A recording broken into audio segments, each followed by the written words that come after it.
Tuelekee kaunti namba 19 sasa, ambapo wakazi wa eneo la Narumoru huko Nyeri wameandamana kulalamikia ukosefu wa dawa katika hospitali ya Narumoru Level 4. Wakazi hao walifunga barabara ya Nyeri kuelekea Nanyuki na kutatiza shughuli za biashara kwa muda.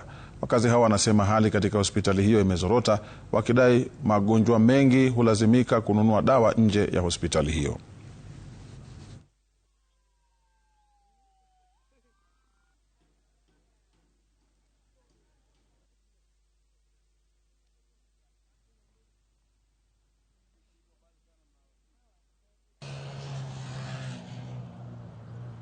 Site yetu ya Narumoru inatusumbua sana juu the county government ya Nyeri ina dump takataka ya Nyeri kwa dump site ya Narumoru na hakuna separation inafanywa katika garbage. Sector yetu ni mbaya and I want to call out Duale, our CS for health. SHA is not working here. SHA inafanya kazi.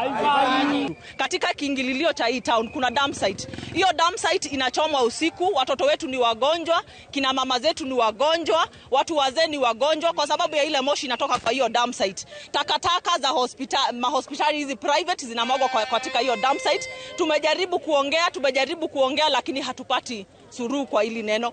Na kama vyenye umeona tumekusanyika siku ya leo kwa sababu tumekuwa na shida ya hospitali. Hospitali yetu ya Narumoru imekuwa ni shida kubwa kwa wakazi ambao wanakaa area hii.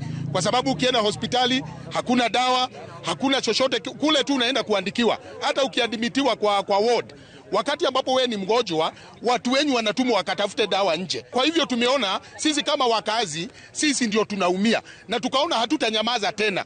Lazima tuwaambie the county government, lazima watusikie.